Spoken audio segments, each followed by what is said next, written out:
mais uma vez, relembrando alguns conceitos básicos de geografia.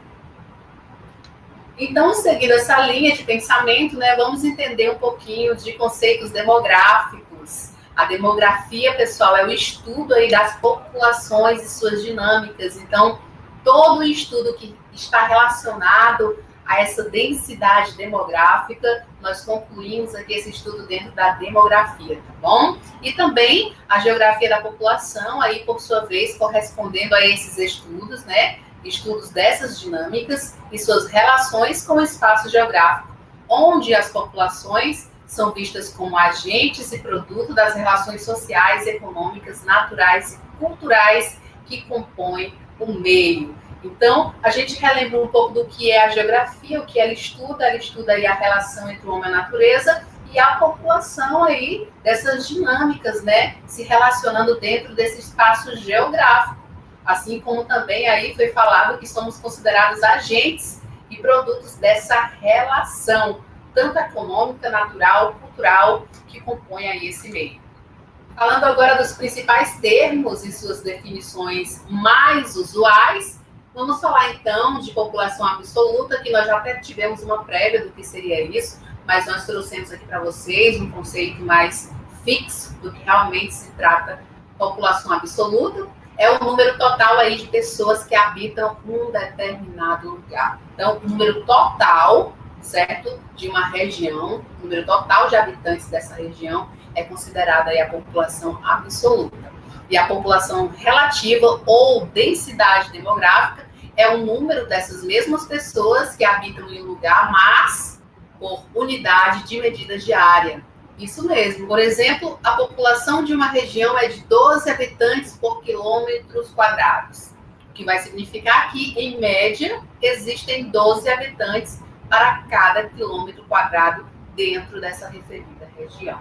Então, dá para a gente diferir aí população absoluta de população relativa, né? Onde nós vamos visualizar que a população absoluta é o número total desses habitantes, porém, a população relativa ou a densidade demográfica é apenas aí um número de pessoas que habitam em um lugar por unidade de medida dessa área. Trazendo aqui para vocês mais um conceito importante de dentro da geografia, que é superpopulação ou superpovoamento, que é nada mais, nada menos aí quando o número de pessoas é muito grande em relação às condições estruturais e econômicas de um país.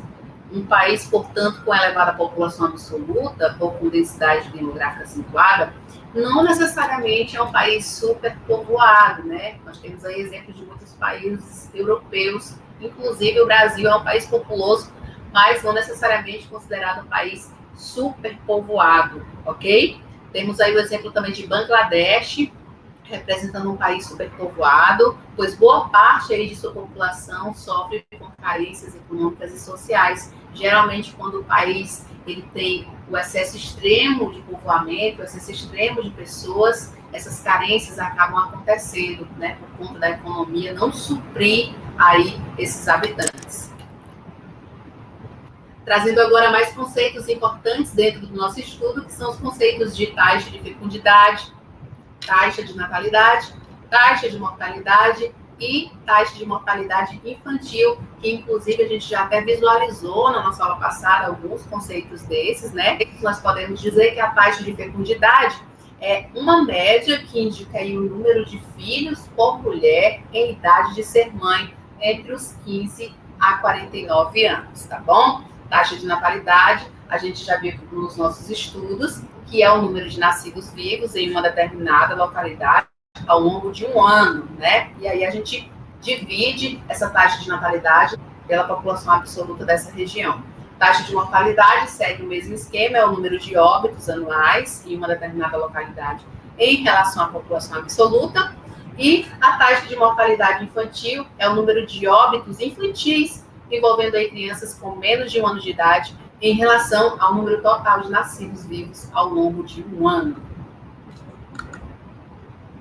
Outros conceitos importantes são os conceitos aí de taxa de crescimento vegetativo, que também nós já vimos presencialmente do que se trata. Essa diferença entre a taxa de natalidade e a taxa de mortalidade, representando aí o quanto uma população aumentou, sem considerar, obviamente, a entrada de imigrantes, né? E o saldo migratório, o que é, professora? É a diferença entre os migrantes, pessoas de outras localidades que passaram a residir no local em questão.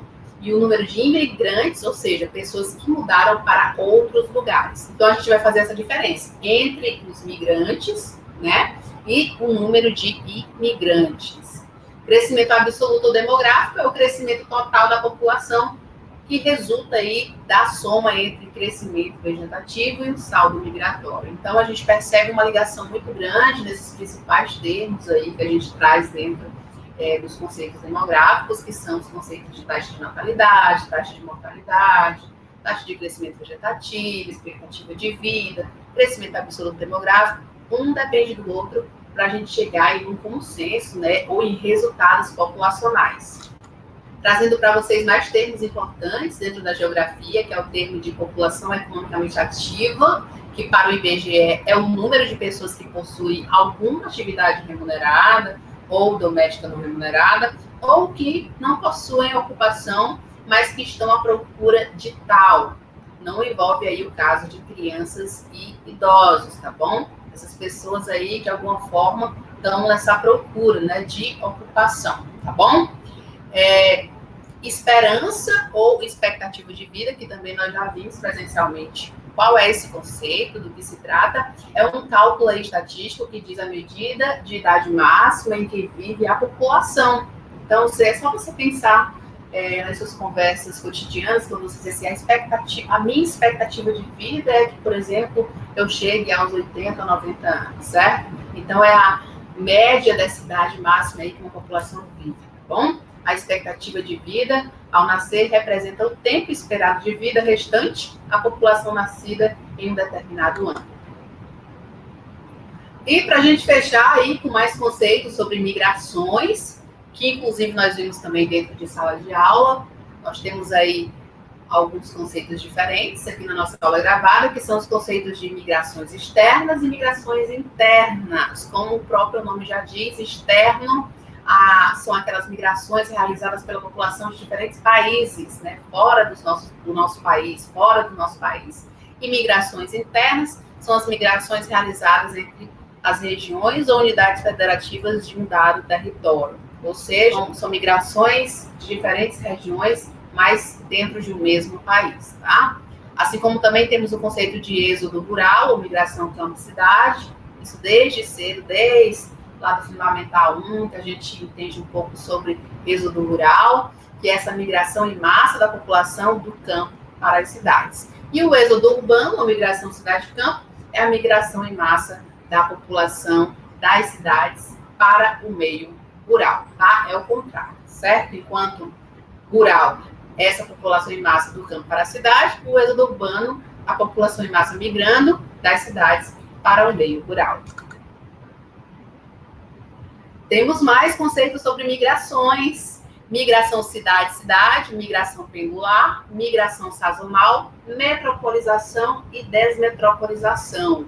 Isso mesmo, onde migração cidade-cidade é a migração em massa da população de uma cidade ou um conjunto de cidades para outras. Eu migro de uma cidade dentro do mesmo país para uma outra cidade, certo?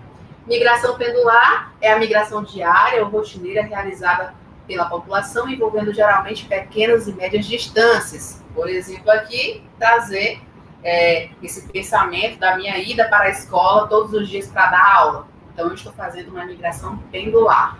Migração sazonal são as migrações temporárias durante um ano ou um período geralmente menor, geralmente realizada por razões econômicas, políticas ou sociais. A metropolização é uma migração em massa da população do campo e de pequenas e médias cidades para as metrópoles de um dado país. E a desmetropolização é a desconcentração da população de um país, das metrópoles, para as pequenas e médias cidades. Ou seja, o inverso, assim como a gente viu no caso ali do êxodo rural e do êxodo urbano. A nossa aula fica por aqui. Muito obrigada por ter ficado comigo até agora. Espero que vocês tenham ficado aí atentos a todos os conceitos. A gente se encontra presencialmente para tirar as dúvidas. E eu desafio você a fazer a atividade que eu deixei lá no Educaribox para a gente praticar muito mais. Tem também vídeo complementar, tem link complementar de estudo. Então, não vai faltar material para vocês estudarem em casa, tá bom? Tchau, tchau. Fiquem com Deus.